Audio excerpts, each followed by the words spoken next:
Hello and welcome to your English news broadcast live on ERi-TV. It's exactly 10:30 p.m. on Eritrea's local time from our headquarters at Asmara with your domestic and international news in brief. I'm Zahra Badouri, but first we'll begin with your major headlines for this broadcast. Encouraging effort to empower women.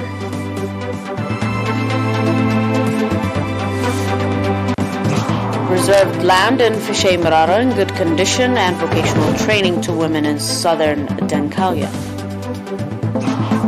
Syria's Assad visits UAE in first trip to Arab state since 2011. 4 U.S. soldiers die during a NATO training exercise.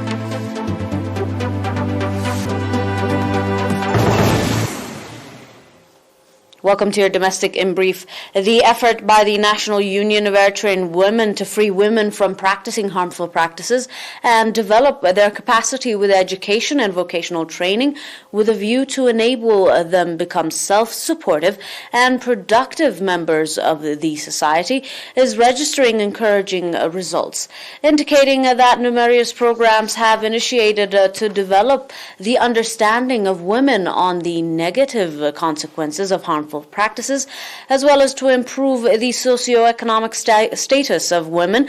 Mrs. Afiyat Saleh, head of the National Union of Eritrean Women branch in Ghurdat subzone, said that as a result, the practice of harmful practices have been significantly reduced and employment opportunities for women are being created, pointing out that women in the subzone are playing leading role in all activities. Mrs. Afiyat said the female school enrollment is growing from time to time, and a number of women are engaged in various income-generating activities and are improving their livelihoods. Mrs. Afiyat went on to say that success so far registered is the result of the strong intervention of the union in cooperation with partners.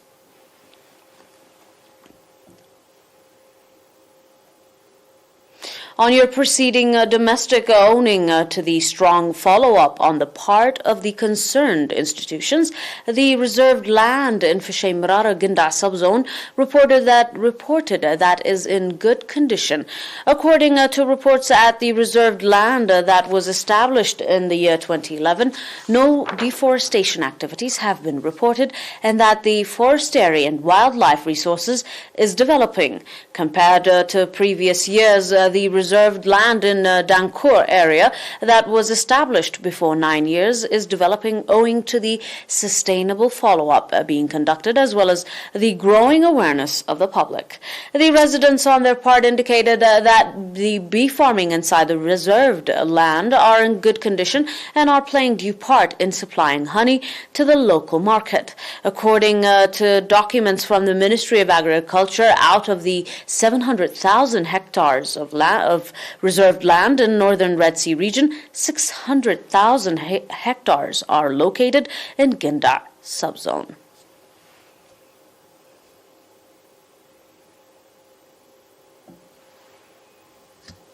On your final domestic, the National Union of Eritrean Women branch in the southern Red Sea region organized 3 months vocational training to 20 women in Beilul administrative area South Denkalia subzone, indicating that the women were provided theoretical and practical training and were provided monthly 600 nakfa during the course of the training. Mrs. Hasna Isa, head of the union branch in the subzone, said that the union branch will support the trainees initiate income-generating schemes to enable them become self-supportive and productive members of the society, pointing out that the National Union of Eritrean Women is exerting strong effort to develop vocational capacity of women with the view to improve their livelihoods through engaging themselves in income-generating activities. Mrs. Saadia Ibrahim, head of the union branch in the southern Red Sea region, called on women in the region to take advantage of the opportunities being created.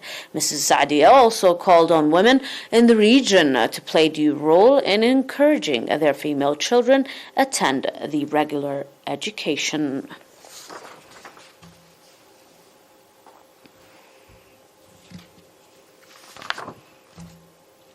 Up next with your global report, do stay with us for more.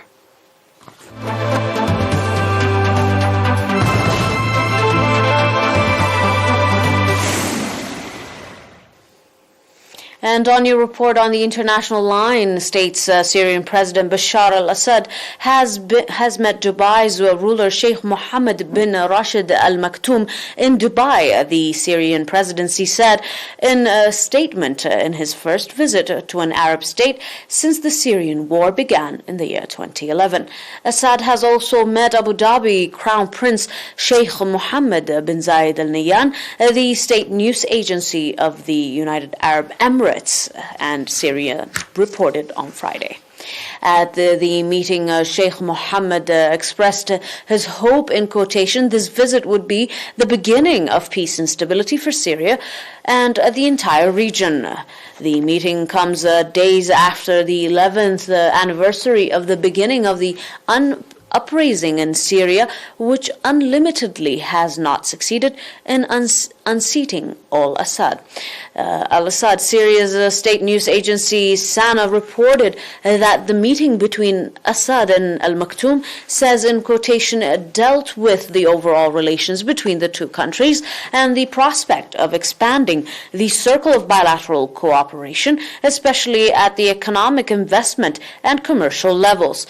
The UAE news agency reported that the two leaders discussed issues of common concern, which as Syria's territorial integrity and the withdrawal of foreign forces from the country.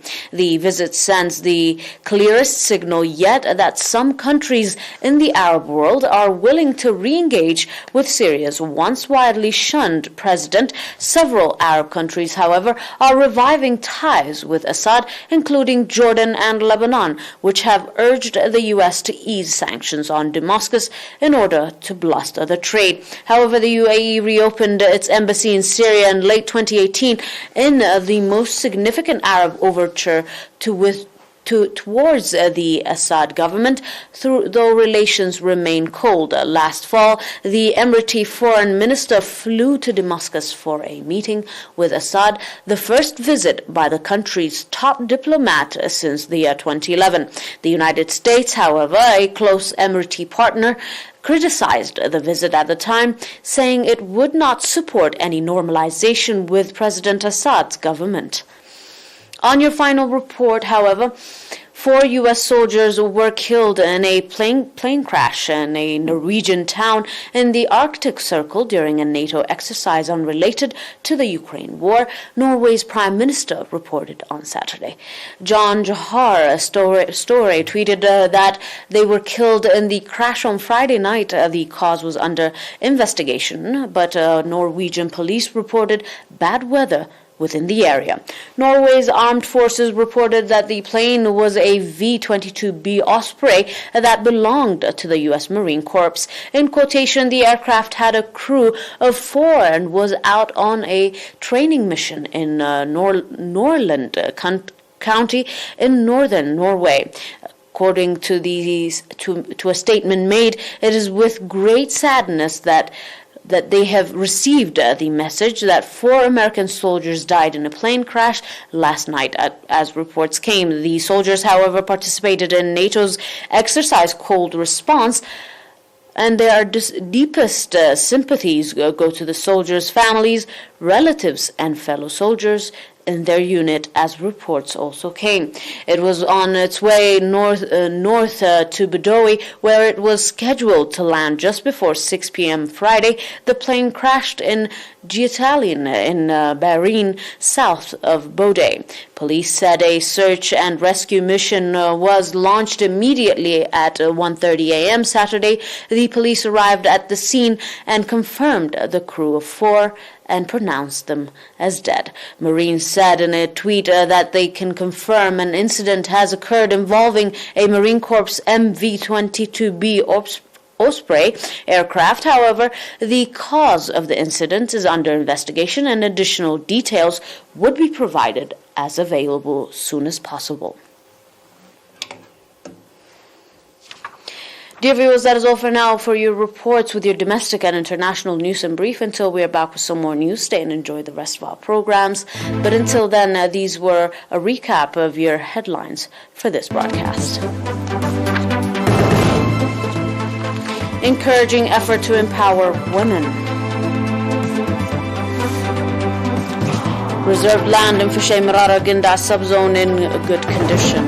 And vocational training to women in southern Dakalia. Syria's Assad visits UAE in first trip to Arab state since 2011. 4 U.S. soldiers died during NATO training exercise.